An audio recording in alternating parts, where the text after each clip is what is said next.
Welcome back to the deep dive. Today we are strapping in for a look at a case that really forces us to confront not just the future of crime, but something I think much scarier, the evolution of criminal entitlement. It's a big one. Yeah, and we're setting the scene in the spring of 2059, right here in a crowded, buzzing, but somehow, still timeless New York City. And it's really the perfect backdrop for this story. Our sources, they paint this picture of intense sensory contrast. How so? Well, you've got the city choked with the noise of, like, glide cart operators selling hot soy dogs and rehydrated onions. Right, that aggressively savory smell. Exactly, wafting through the cool spring air.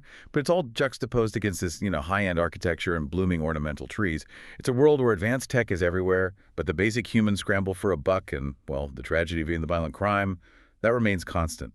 Exactly. And the case we're diving into today is this series of really sophisticated homicides that bridge high-tech digital seduction with cold, calculated chemical warfare. We've gathered a pretty dense stack of material here: forensic reports, psych evils, cybersecurity analyses, and it all gives us this chilling view into a new breed of killer. Our mission today is pretty specific. Yeah. We want to unpack how immense privilege, when you couple it with bespoke chemistry and high-end tech, became a weapon. Right.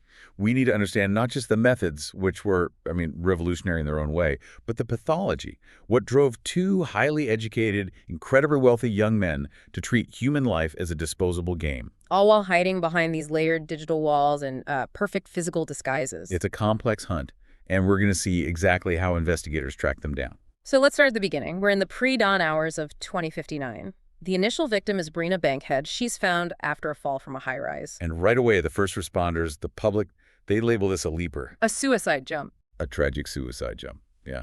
Common enough in a high-pressure city like New York. And that initial assumption, that misclassification, was so critical. It was really the first hurdle the investigators had to clear. It was. The scene itself was chaotic.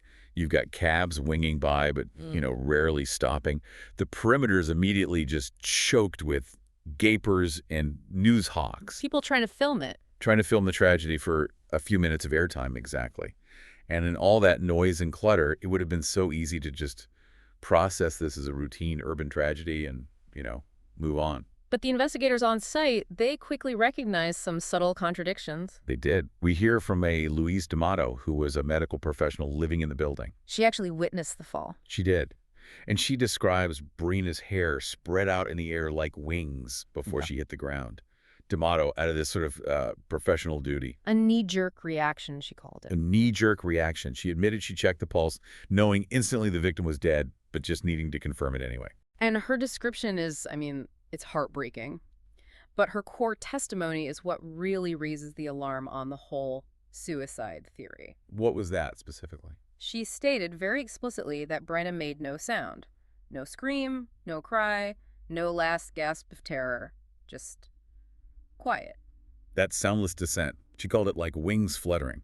Mm-hmm. It suggested she was either unconscious or maybe already dead before she even went over the rail. Because if someone is leaping in despair, you'd expect something, a primal scream, a last moment of panic. The absence of that was highly suspicious. And then the forensics on the body. That provided the tangible proof that this wasn't some solitary final act. Right. The lead investigator noted the victim was wearing fancy earrings and fancy perfume. At 1 o'clock in the morning. At 1 in the morning.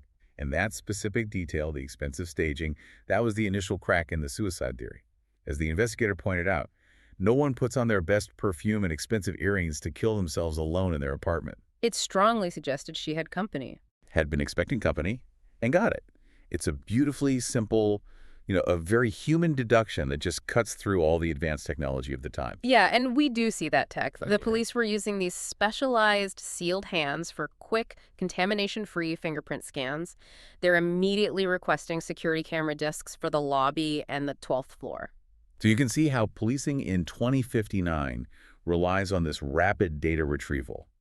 But the core investigative insight, that still relies on pattern recognition, on human behavior. And this detail of the fancy perfume, it really acts as our transition into the next layer of the crime, because it tells us the killer was selling a very sophisticated fantasy. The meticulousness of the staging, it perfectly matches the clinical precision of their ultimate weapons. Okay, so let's unpack that. We're moving from the physical, noisy crime scene to the quiet, calculated methodology of the killers. The sources reveal this is a perfect, an insidious system, a blend of manufactured romantic fantasy and, well, brutally effective chemical control. And what's truly unsettling is the sophistication of the target selection.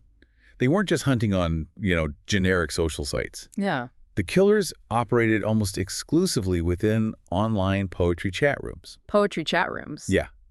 They were targeting a specific emotional vulnerability. Women who were explicitly looking for depth, for romance, for a connection that, went beyond the superficial dating market. And the victims, they confirm this pattern. We know of two definite victims, Bryna Bankhead, the first, and then Moniqua Klein, the second. And their online suitors. Bryna was communicating with an alias, Dante, and Moniqua with Byron. So not random usernames. No, not at all. These are high-status aliases taken from poets synonymous with passion and, fatal romance. That poetry angle, it established immediate trust and depth. It just drew the victims right into the fantasy. And the killer's psychological profile of his targets was, it was chillingly accurate. They were so different on the surface. Completely. Bryna was described as outgoing, sexually active, sophisticated. Moniqua was the opposite. Introverted, shy, sensitive. She was a paralegal who loved neoclassic art. One, a slick dresser, the other, quiet and reserved. It's just so interesting that their method worked equally well on two such opposite personality types. What does that tell us about the vulnerability they were targeting? It suggests the vulnerability wasn't about status or appearance. It was about naive hope. Naive hope. The psychological profile concluded that both women, despite their different levels of worldliness, were sufficiently naive to genuinely believe the intense online fantasy they were being sold. They were looking for something real. And the killers understood that hunger for romantic validation could just override all common sense. And to maintain that illusion, the killers made sure the physical date matched the digital promise. The staging was expensive, almost theatrical. They paid for new clothes, pricey jewelry. Right. And they only met at these exclusive venues, like the Royal Bar at the Palace Hotel. We're talking candlelight, pink roses, specific classical music playing in the background. And the sourcing, it goes into such minute detail on this luxury element. And that becomes a crucial investigative lead later. It does. Take the wine. Pinot Noir 49. Yeah, okay. That wasn't just expensive, it was exclusive. Only 3,050 bottles of that specific label and vintage have been sold locally in the entire tri-state area. Wow. So this level of meticulous staging, it suggests the killer needed this illusion of high romance, maybe not just for the victim, but for himself. To feel like the grand, sophisticated architect of the perfect seduction. Maintaining absolute control over every single variable. So the staging was less about setting the victim at ease and more about setting the killer's own internal stage for a performance. Precisely. The profile suggests the romantic trappings satisfied a profound ego need. He wasn't just committing a crime, he was living out a fantasy of dominance. And this necessity for illusion, as we'll see, was also his greatest weakness. And this is where the analysis moves from emotional manipulation to just cold clinical science. That high-end romantic staging, the wine, the candles, the poetry, it was all just cover. A cover for a cold, precise chemical attack.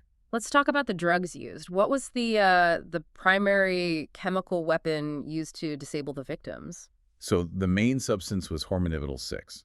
On the street, they called it whore. Whore. Yeah. And this is not a common recreational drug, not at all. It's extremely expensive, very hard to acquire. It's a high-potency inhibition blocker that historically had been developed and used in these highly controlled environments. For what? For extreme sex therapy or certain training programs. Its whole purpose is to fundamentally strip the user of their behavioral inhibitions and their ability to exercise judgment or consent. And the dosage was astronomical. It was. The toxicologist's report on Bryna Bankhead showed she ingested over 2 ounces of this substance. 2 ounces? Over a very short period, maybe 2.5 to 3 hours. A therapeutic dose might be of a few milligrams. 2 ounces is a massive, system-shocking dose. So the intent was clearly to make the victim completely compliant. Compliant, lethargic, aggressively sexually needy, and physically disoriented. A state of total surrender. But that compliance, the lethargy, the confusion, that wasn't enough for the killer, Lucius Dunwood. He needed the victims to be more active. Exactly.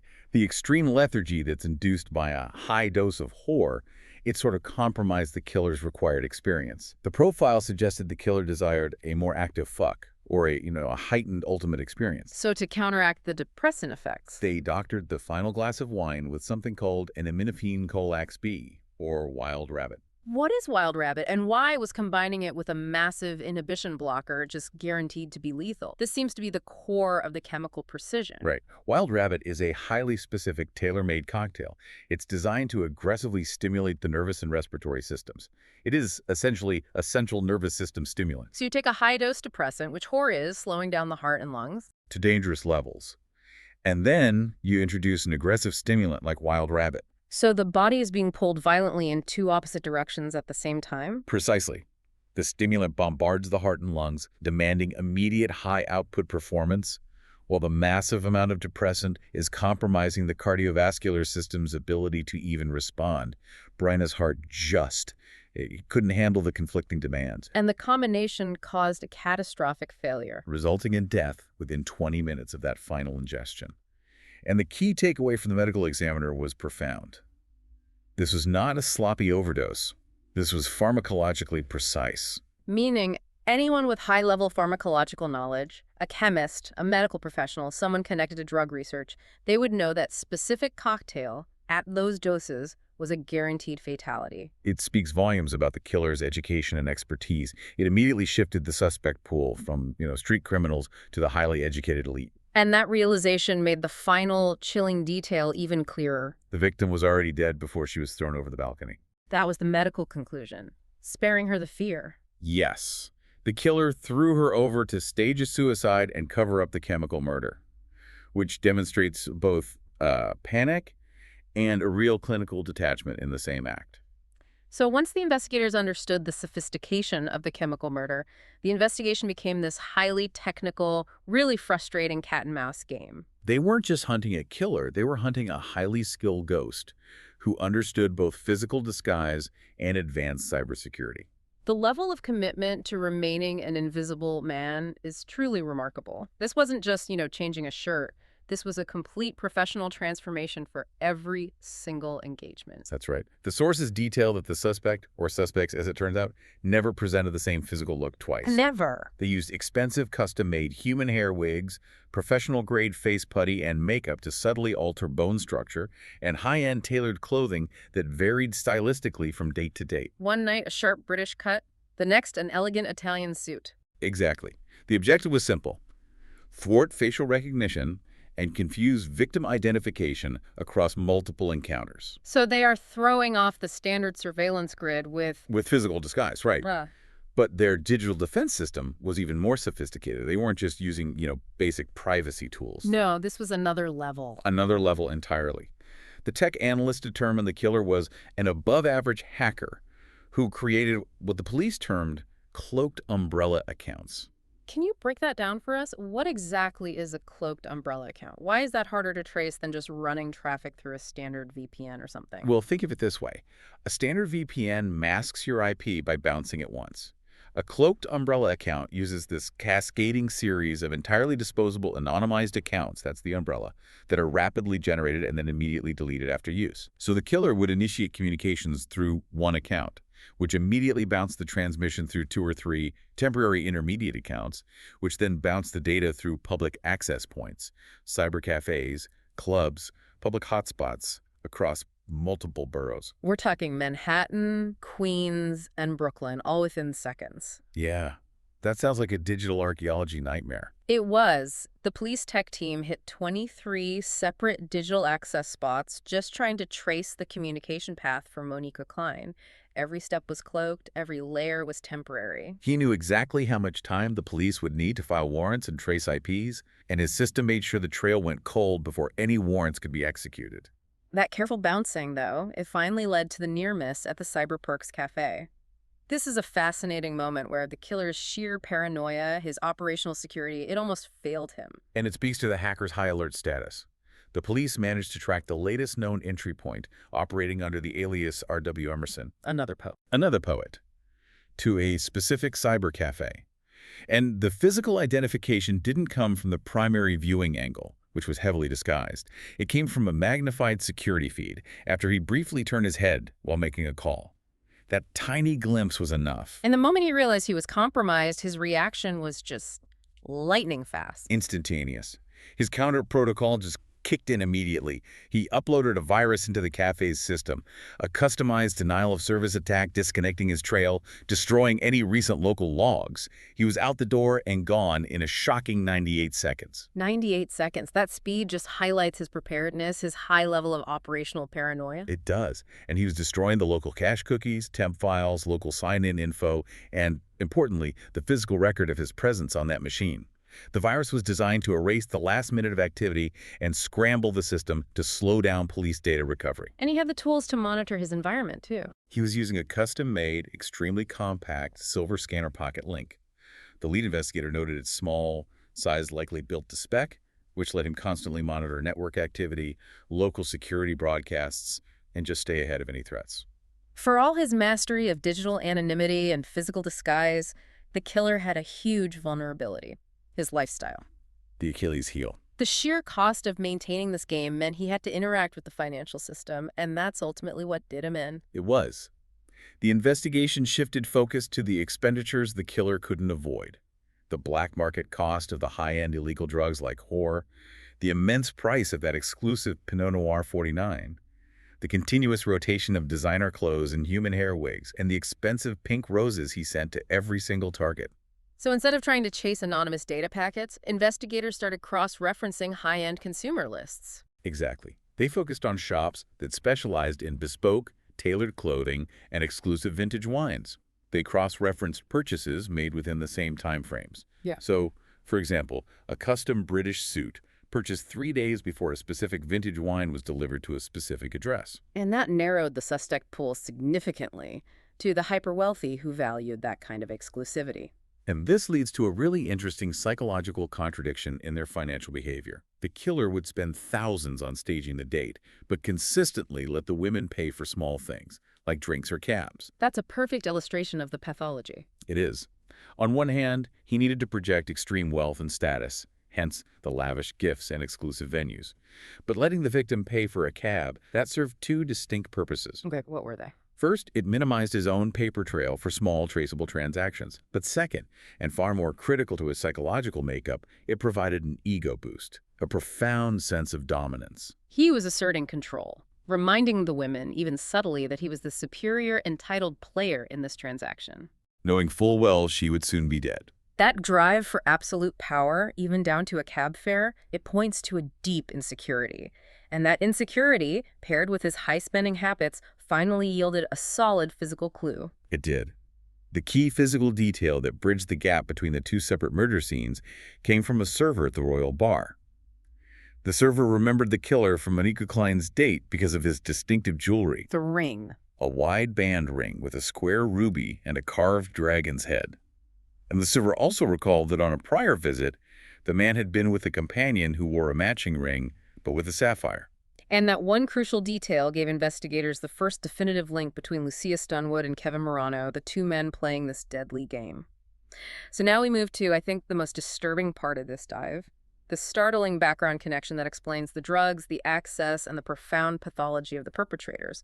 We've established the what and the how. Now we tackle the who and the why. The realization that the drug cocktail used whore and wild rabbit was so highly specialized, it immediately suggested a connection to a specific medical or research environment. But the source of that connection, it came from a really unexpected place, one of the initial witnesses. That's right, Dr. Louise D'Amato, the medical professional who witnessed the first fall. She provided the crucial tip. She directed police toward the highly exclusive J. Forrester Clinic, which specialized in experimental sexual dysfunction and fertility research. She knew enough about the underground medical world to connect the drug names to the clinic, which immediately focused the investigation on the clinic's director, Dr. Theodore McNamara, Lucia Stunwood's grandfather. A man accustomed to operating outside the public eye. A man known for his power and his attempts at intimidation. So how did the investigators finally corner a figure as powerful and elusive as McNamara? Especially if he was, actively traveling off-planet to avoid contact. It took tenacity and some clever legal maneuvers. The police realized they couldn't just subpoena him. They needed to trace his financial movements, his professional connections. They began quietly pressuring his staff and trustees by, leaking details about the specialized nature of the drugs used in the murder. And McNamara dodged them at first, citing urgent off-planet consults. It was only when the investigators secured a sealed court order freezing assets related to the original J. Forrester research project, which they suspected had been used to pay people off, only then was McNamara forced to respond. In the investigation into his past, it revealed this explosive backstory connecting him to the two killers, Kevin Morano and Lucius Dunwood, both now 22 years old. And the backstory is incredibly dark. It turned out Kevin Morano's mother, a high-powered PR executive, had previously filed a sexual harassment and malfeasance suit against the clinic. It was settled and sealed with a massive undisclosed payoff. And crucially, The sources revealed that both Morano and Dunwood were born approximately 13 months after that experimental project had begun. so, the speculation, which is supported by the toxicology reports and the psych profile, is that these two young men were literally conceived via chemical enhancement and experimentation. Possibly using the very drugs they later weaponized. They were, in a profoundly twisted sense, biological experiments who grew up with the knowledge, or at least the access, to the very tools of their conception. And Lucius Dunwood, the chemist, had studied at Harvard Medical before dropping out, so he was highly educated, with direct institutional knowledge of advanced pharmaceuticals. They were products of the ultimate cynical manipulation, a manipulation they then chose to inflict on others. When the police brought in Dr. Mira, the psychological expert, she was able to confirm the investigative theory. That they were dealing with two separate killers. Right, not a single individual with multiple personality syndrome. She clearly distinguished between their styles and their skill sets. The evidence just didn't support a single subject. They had two highly developed yet contrasting operational signatures. Kevin Morano was the skilled tech expert and the first killer, the one who panicked when Brenna died. And Lucius Dunwood was the sophisticated chemist, the cold, calculating second killer who preferred violence and high risk. They were a unified team, but driven by a brutal internal competition. And that competition was formalized into what they called the game. It sounds so chillingly trivial. It was disturbingly transactional. $1 a point for the one who bagged the most women in the most inventive ways. $1 a point? Yeah. This detail, it just strips away any pretense of passion or need. The motive wasn't survival or even typical rage. It was pure ego, status, and the intense boredom of the hyper-privileged. The goal was to prove superiority through calculated murder, with human life just reduced to a scorecard. Let's delve a bit deeper into their individual profiles. How did Dr. Mira break down the roles of the two killers? So Kevin Morano, the tech specialist and the initial killer, he was defined by his profound emptiness. The profile described him as empty, weak, and empty. He was the one who was susceptible to the high-end fantasy, but quickly crumbled under pressure. When Brenna Bankhead died, her death was unexpected, an accidental overdose due to his own mistake with the cocktail. He panicked, threw her over the balcony, and was immediately desperate to stop the game. And Lucius Dunwood was the exact opposite. Cold, calculating, relentless. Lucius was the driving force. He was the one who found pleasure in the violence and the risk. He viewed the deaths not as tragedies, but as the ultimate experience. So when Kevin wanted to stop after Brenna's death, Lucius aggressively pushed him to continue, saying that once you achieve the level of murderer, you don't drop back down. Yeah. Lucius actively relished the competition and the increasing danger. and this entire pathology, this need for absolute control and status, it was all rooted in their highly dysfunctional upbringings. Dr. Mira meticulously linked their hatred and fear of women to their maternal figures. Morano's mother was described as bloodless, entirely focused on her international PR firm, neglecting Kevin, shipping him off to boarding schools. So his relationships were transactional and cold. Completely. And Lucius's mother was described as spineless, weak, and passively abusive. The overall profile suggested they saw women either as dominant, abusive figures who needed to be controlled or weak, pathetic figures who needed to be dominated. The women they killed, whom they labeled as bitches, whores, goddesses, they were all just variables. Variables in their mission to gain absolute final control over the female presence in their life. And the game, it quickly escalated from innocent victims to the man who was, perhaps, responsible for their creation, Dr. Theodore McNamara. Lucius's grandfather. He became a threat when the police started circling the J. Forrester clinic. He had a reputation to protect and those sealed project files to worry about. So McNamara confronted them. He eventually confronted his grandson, Lucius, and Kevin about the murders and threatened to cooperate with the police, threatened to expose the entire dark history of the project. And Lucius's reaction was immediate and savagely violent. This shows a shift from his, chemical precision to just blunt force trauma. It was a brutal, personal, murder. Lucius beat McNamara with a lamp. But here is where his medical knowledge came into play in this really chilling way. They didn't let him die immediately. No. To facilitate the cover-up and transport the body, they administered a sophisticated stimulant. So they intentionally delayed his death. Why? How did they manage that? They used a heart-stimulating substance that would be quickly absorbed. It was designed to keep the victim in a temporary, highly compromised state of life, which allowed a brief window for disposal. So they could drive his luxury sedan to a secluded dumping site near the river. Lucius's cold, clinical thinking, using medicine to extend the life of his victims solely to aid in the cover-up. It shows a terrifying level of psychopathy. And after they finished the murder at the dumping site, they needed to erase that massive piece of evidence, McNamara's luxury vehicle. They went high-tech again. They used a sophisticated chemical accelerant called RD-52. What is RD-52? How did it function as a cover-up tool? RD-52 is a flammable acid. It's a highly dangerous proprietary chemical mixture. When it's ignited, it doesn't just produce a flame. It creates this flash fire that burns with such intensity and with corrosive properties. So it actively eats through metal and organic matter. Exactly. It destroys fingerprints, fabric remnants, even the vehicle's structural integrity. It was designed to ensure the complete erasure of all forensic evidence inside that car. But they missed something. The only thing they missed in their arrogant speed was blasting off the vehicle identification number, the VIN, before the fire took hold. That tiny lapse provided the police with the necessary confirmation to officially connect McNamara's death to the earlier homicides. So we've tracked the motivation, the intricate methods, the shocking escalation. Now we get to the dramatic final steps taken by Lieutenant Eve Dallas and her team to shut down this deadly partnership. Moving from digital tracking to a face-to-face confrontation. Right. And by this stage, the investigators had the names, the history, the profiles, but they needed irrefutable evidence. Premeditation and possession of illegal substances. Something that could counter the killer's high-powered legal teams. They needed to catch them red-handed. And the final opportunity came with Monique Klein's potential next target, Stephanie Finch. A shuttle pilot who was being wooed by the alias Wordsworth. And she agrees to cooperate, which is just immensely brave. She had already received the signature pink roses at her London quarters, confirming she was in the pattern. So the police realized they couldn't risk Stephanie Finch. The primary investigator, Lieutenant Eve Dallas, decided to go in as the bait herself. An extraordinary commitment. A full physical disguise, professional wig work, face putty, enhancements to perfectly match Finch's build and profile. And the location for the sting was Greenpeace Park, which was a deviation from their usual exclusive bars. Why the change? How did that play into the plan? The psychological profile predicted that Lucius, especially, would be upping the stakes. He was getting bored with private settings.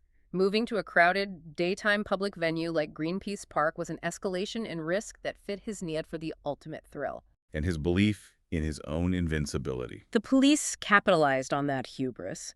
The undercover operation had to be meticulous to ensure they captured the exact moment of premeditation. Absolutely. The entire park area was wired for audio and enhanced video recording.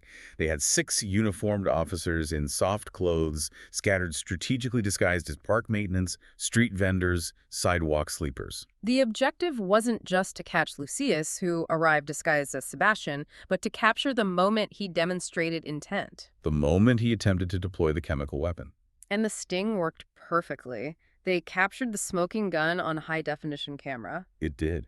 Lucius, arrogant and focused on the stage management of the picnic, was fully recorded attempting to slip the illegal drug cocktail into the wine bottle. That footage was irrefutable proof. Premeditation and possession of a highly controlled substance intended for assault and murder. That was the end of the line for him, at least temporarily. And once Lucius was detained, the other domino fell quickly.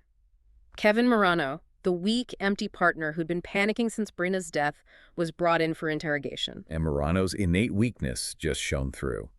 He immediately folded, confessed all the details of the dollar-a-point contest, and turned on Lucius, blaming him for initiating and escalating the whole twisted game. He tried to rationalize his role. Brina's death was an accident. McNamara's was self-defense. He was looking for a reduced sentence. But Lucius Dunwood, who was briefly released on bail, thanks to the political maneuvering of a highly connected judge, he saw Morano's confession as the ultimate sin. Disloyalty. Disloyalty to their pact, to their brotherhood. For Lucius, that was worse than murder. It shattered the foundation of their exclusive superior status. He viewed Morano's betrayal as the final loose end that needed to be violently resolved. To ensure his own vindication. And Lucius, the master of disguise and chemical precision, he orchestrated his final, most audacious murder right under the police's nose. He murdered his partner inside Central during a consultation. How did he manage that level of arrogance, that breach of security? He leveraged his chemical expertise and his mastery of disguise. He convincingly disguised himself as Kevin Morano's newly assigned attorney, Terrence Blackburn. And because of attorney-client privilege? He passed through security checks with minimal scrutiny. He poisoned Morano during their consultation, likely using a fast-acting chemical delivered either via injection or through a contaminated beverage only he had access to. That act, murdering your co-conspirator inside a secure facility, it just confirms every terrifying detail in his psychological profile. It was the ultimate demonstration of his cold, calculating narcissism and his ruthless need for control. He was tracked shortly after that final betrayal to his private residence, which also housed his sophisticated lab. And he resisted arrest. One final desperate resistance. He deployed his chemical tools, using acid compounds RD-52 as a weapon to cover his escape, and fired a black market weapon at the approaching officers. He ultimately failed. His game ended, and he's taken into permanent custody. This deep dive into the Dunwood and Morano cases it's just a stark examination of the corrosive power of extreme wealth and unearned access to highly specialized knowledge. These were not criminals driven by desperation. They were driven by immense boredom, pathological entitlement, and the absolute self-belief that their superior intelligence and status allowed them to treat human life, whether it was a victim, a grandfather, or their own partner, as a disposable variable in a game designed purely for their own ego. And the irony is just profound. For all their sophisticated technology, their bespoke disguises, their unique chemistry, and their layers of digital anonymity, they were ultimately brought down by basic, tenacious police work, forensic chemistry, and the simple human mistake of profound, crippling arrogance. They believed they were gods, but they were trapped by their own need for a scoreboard. When the most sophisticated criminals believe they are owed absolute control over others, viewing their victims and even their co-conspirators as mere variables in a disposable game, the very foundation of justice is fundamentally challenged. So we'll leave you with this provocative thought. This case involved highly educated, immensely wealthy young men who killed for points and for status. What happens to justice when the systems we create in technology, in medicine, and in law are used not to level the playing field, but to protect and empower the dangerously privileged? What mechanisms must society put in place to police not only the desperate, but those who view the world as their personal laboratory? Something to mull over until our next deep dive.